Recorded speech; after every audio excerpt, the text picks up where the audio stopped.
Hello students, आज के video में हम समझेंगे conducting system of heart. Now conduct मतलब फैलना। तो यहाँ पर हम समझेंगे कि कैसे एक सिंगल इम्पल्स, कैसे एक इलेक्ट्रिकल इम्पल्स ऐसे नोड से जनरेट होने पर पूरे मायोकार्डियम में फैलती है और पूरा हार्ट एक यूनिट की तरह कॉन्ट्रैक्ट हो जाता है। So look at this figure. ये हार्ट का स्ट्रक्चर है। Heart is a hollow muscular pump, यानी कि हार्ट अंदर से खोखला होता है और हार्ट के अंदर ब्लड भरा रहता है। हार्ट की जो ये वॉल है ये 3 लेयर्स की बनी होती है। इनोमोस्ट एंडोकार्डियम, बीच वाली मायोकार्डियम और बाहर वाली पेरिकार्डियम। यहाँ ये जो वॉल दिखाई है ये मायोकार्डियम है। मायोकार्डियम कार्डियक सेल्स का बना होता है जिन्हें कहते हैं myocytes. So myocardium is made up of myocytes. Myocytes 2 तरह के होते हैं, नॉर्मल कॉन्ट्रैक्टाइल मायोसाइट्स और स्पेशलाइज्ड मायोसाइट्स। नाउ ये जो कंडक्टिंग सिस्टम ऑफ हार्ट है ये स्पेशलाइज्ड मायोसाइट्स का बना होता है।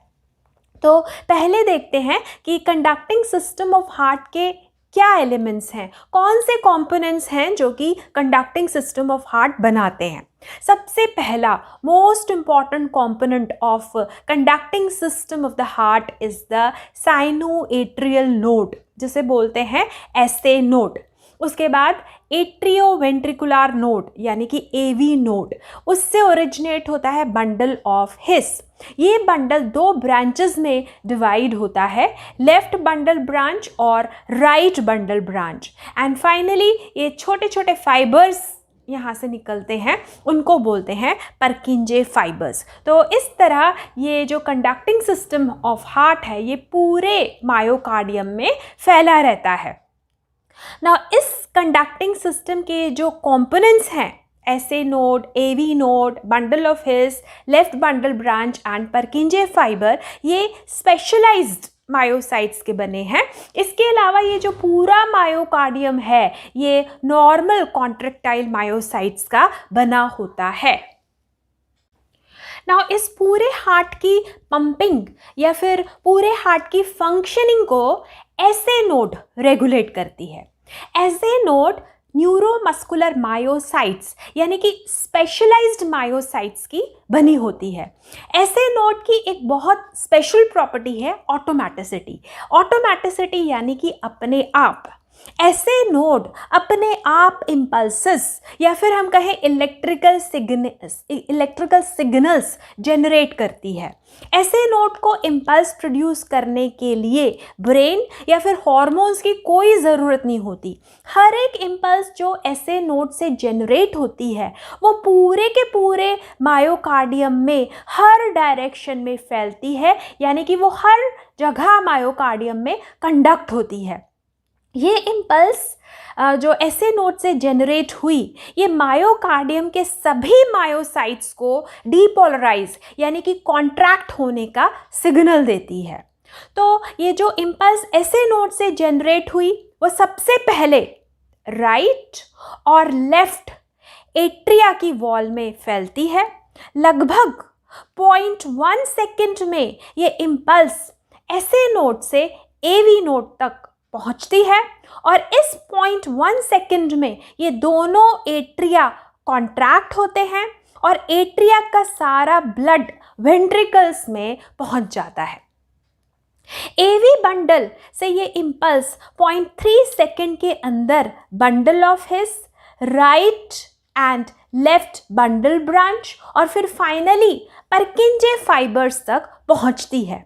और इस 0.3 सेकेंड में दोनों वेंट्रिकल्स डीपोलराइज यानी कि कॉन्ट्रैक्ट हो जाते हैं, सिकुड़ जाते हैं। तो अब आप समझो कि एक सिंगल इम्पल्स या एक सिंगल इलेक्ट्रिकल इम्पल्स जिसको एसए नोड ने जनरेट किया वो फटाफट बहुत स्पीड से हार्ट की वॉल यानी कि पूरे मायोकार्डियम में पहुंच जाती है, फैल जाती है और पूरा हार्ट एक यूनिट की तरह कॉन्ट्रैक्ट होता है, डीपोलराइज होता है।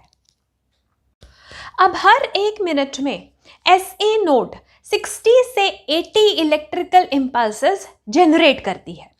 ऐसे नोड को हार्ट का पेसमेकर कहते हैं, यानी कि हार्ट किस स्पीड से कॉन्ट्रैक्ट करेगा, हार्ट किस स्पीड से पंपिंग एक्शन करेगा, वो पंपिंग एक्शन की जो स्पीड है वो रेगुलेट होती है ऐसे नोड से।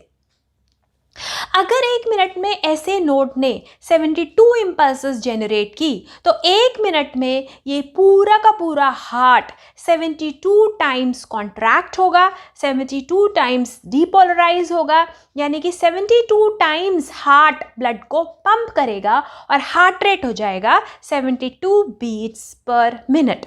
तो इस तरह एक सिंगल इम्पल्स बड़ी तेजी के साथ पूरे मायोकार्डियम में फैलती है, पूरे मायोकार्डियम में कंडक्ट होती है और पूरा हार्ट एक यूनिट की तरह कॉन्ट्रैक्ट हो जाता है। लेफ्ट वेंट्रिकल के कॉन्ट्रैक्ट होने पर यहाँ का सारा ऑक्सीजनेटेड ब्लड आयोटा में पंप हो जाता है। आयोटा जो है वो बॉडी की लार्जेस्ट आर्टरी है और वो इस ब्लड को पूरी बॉडी के हर सेल, हर टिश्यू तक पहुंचा देती है। तो ये है conducting system of the heart. अब आपको यहाँ समझना होगा कि हर कॉन्ट्रैक्शन के बाद रिलैक्सेशन होती है और कॉन्ट्रैक्शन को कहा जाता है सिस्टोल, रिलैक्सेशन को कहा जाता है डायस्टोल। तो अब 0.1 सेकेंड में इम्पल्स ऐसे नोड से एवी नोड तक पहुंचती है और दोनों एट्रिया कॉन्ट्रैक्ट होते हैं। तो एट्रियल सिस्टोल यानी कि एट्रियल कॉन्ट्रैक्शन होने में लगता है 0.1 सेकेंड। उसके बाद वो ही इम्पल्स अगले 0.3 सेकेंड में परकिंजे फाइबर्स तक पहुंच जाती है। दोनों वेंट्रिकल्स कॉन्ट्रैक्ट होते हैं, तो वेंट्रिकुलर सिस्टोल यानी कि वेंट्रिकुलर कॉन्ट्रैक्शन होने में लगता है लगभग 0.3 सेकेंड।